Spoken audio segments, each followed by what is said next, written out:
Welcome back to the ABC of EDC, and today we have another little watch in for review. This is part of the current kind of stream of integrated bracelet watches, that kind of 70s inspired situations that are going on. Last time we looked at a watch like this was the Christopher Ward 12 in titanium.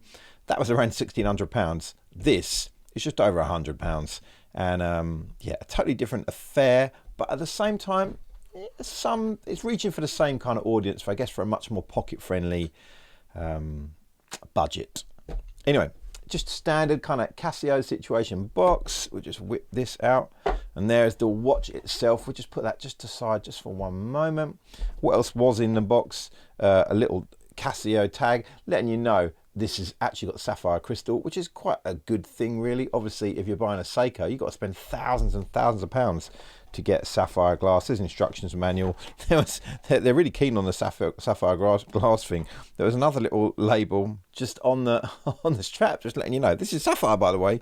So obviously they're really excited about that. Anyway, let's get to the main watch itself. Now, I saw this online. It was very cheap. It was actually included in the Amazon Prime try before you buy. If you're kind of someone looking to buy watches and maybe anything and you're an Amazon customer, it's well worth seeing what you can get in try before you buy. You basically buy it, chuck it in your basket. There's a certain either item limit or cash limit that you're allowed to spend. They send it to you. You've got 7 days to see whether you like it or not, at no charge at all. So, you know, quite convenient if you sort of see a watch like this and you think it looks nice, but actually when you look at it in the flesh, maybe it's not your cup of tea. Anyway, let's get some dimensions out of the way. Always a bit hard with these kind of like these shaped watches to get a real kind of idea, but let's just roughly do our best. I would say on the case, we're looking at 42.4. On the actual bezel itself, which I guess might draw your eye more, we're looking at 40.2. Come on, camera. Come on, camera, do your business. Anyway, it's 40.2. All right. Thickness, very thin. We're 8.7, man. 8.7 there. The lug to lug, not that that really matters that much on a watch like this because it's got the integrated bracelet. So really, it's sort of, there's other things you've got to consider. The lug to lug on this is 47.3, which like I say, on another watch that isn't integrated would maybe mean a different thing. But because of integrated bracelets, having the case instantly kind of bend down rather than go out and then a strap has to deal with that, they kind of can wear a little bit better. Again, you can't really do lug width. I suppose you can. Where it exits, you might say the first lug, it's 23. It tapers a little bit down to 17.7, and up again at the clasp it is 19.5. But you know, a little taper, but nothing too magical. Press clasp, this is where you see obviously the budget. It's not milled. There's a little bit of it says Casio edifice on there. Edifice, is that right? I keep saying it wrong every time. Bland as you like. Case back. This is a quartz movement, so again, not really anything to be seen there. Let's just chuck it on wrist, just give you an idea of what's going on. Let's take off the mighty Casio Duro and throw on this here.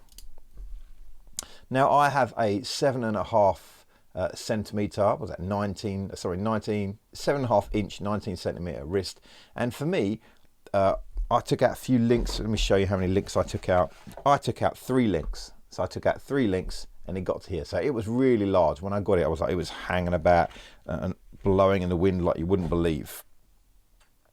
But yeah, I was surprised for a number of reasons with this watch. I think the finishing was far better than I thought it would be. That's not to say it's great. That's not to say we're Patek here, all right? You know what I mean? That we're doing anything Swiss and amazing. But the finishing was just a little bit better than I expected. I expected there to be rough areas on this integrated bracelet, but there's nothing. Everything's smooth. I expected maybe some links to stick, but no links stick. They're all good. There's even within the links the kind of slightly polished, you can see it, slightly polished area within there, which gives you that beautiful integrated kind of sparkle as you roll your wrist. It's just you don't realize it. Yeah, the sun's catching, or the light's catching. There's not really the sun in here. Catching on on the steel, of course, but it's actually that little polished bit that kind of glitters. Now, I would say compared to the wrist roll of your PRXs, certainly of the Christopher Ward last time, it doesn't do the same amount of work. It isn't as glitzy as that. But you've got to remember, you're not paying money like for those brands. You're not doing that. It's very wearable, being just so thin, mate, just so ridiculously thin. It's extremely comfortable. Yeah, the clasp is kind of horrible. It's kind of junk, right? And it's a little bit. You can sort of put it in the mic. You can feel it's a bit kind of, that's not quite right, but I don't know, man. But I like it. There is a dash of blue from that second hand, and at times, and you'll see in the photos, maybe even the videos, at times it looks like it has a white dial, like a very light cream dial, but in reality, right here in the studio, it is a silver dial. But obviously it's not a polished silver dial, so it's catching the light differently to the polished areas around it, and therefore sometimes gives you that sort of white look. Is it AP light? Is it kind of throwing it off? Not really. I sent some photos of this to my friend. He said it's more like a Hublot Big Bang, and it kind of is really. Yeah, do you know, I like it. I mean, I can't even remember if it's got a signed crown. Let me have a look. I should really know this sort of stuff. Yeah, we got a little. I'll put in some macros this because this camera ain't gonna pick up. It's got a little E on there on the crown. The handset is pretty classic Casio, I'd say. Not much on the dial there, but it keeps it clean, man. Nice little surrounded date window, nice and simple. Just a quality affair. Just says sapphire on the dial again, just in case you forgot. It's 100 meters water resistance, little Japanese movement written at the bottom. But again, it's going to be whether you're in the market for a watch that kind of winks and nods and doffs its cap at other much better watches or not. But I would say for my money, or for your money, this watch,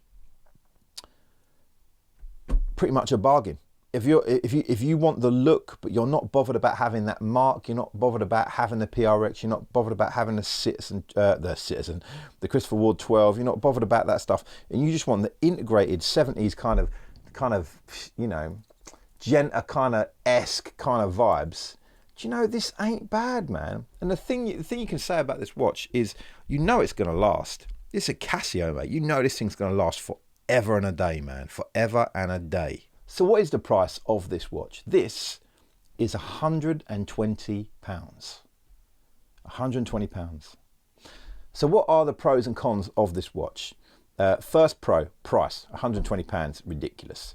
Sapphire glass, 120 quid, sapphire glass, you're looking at only, you know, your classic AliExpress Chinese watches doing that. If you want a Seiko with sapphire glass, man, you're up in the 3s and 400s, 500s. I don't know, like you have to get way up there actually. Do you know what I mean, to get to sapphire? But this thing, sapphire, quartz movement, yeah, I think that's actually is a pro and a con. It's a pro because, you know, we're gonna have to set this thing. You're just gonna keep going. When it does run out in like 3 years or whatever, man, it's just another battery. It's a really easy situation to remedy. The bracelet is nice. It's comfortable. You know what I mean? You're getting that look. So they're all the pros. What are some of the cons? It's not a mechanical movement, of course. It's not quite as kind of like catchy in the light as other integrated bracelet watches.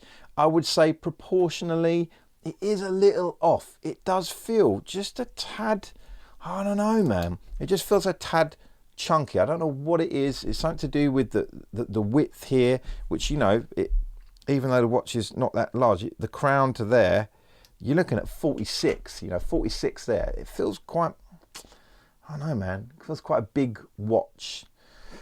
But I like it, man. For me, I think if I was in the market for it, I'd be a keeper. And I'm still in a quandary whether to keep this or not, man. But it's a nice watch. For 120 quid, I don't think you can argue. If you think, actually, I might like to try it out, jump on Amazon. Why don't you do the 7-day try on? If you don't like it, you just send it back. Simple pimple. Anyway, this has been the Casio Edifice thing, integrated thing. I've been Rick Flat. Do us a favour, make sure you like, subscribe, so you can get all the videos that we put out as we do it. This has been the ABC of EDC, and I've been Rick Flat. Until next time, laters.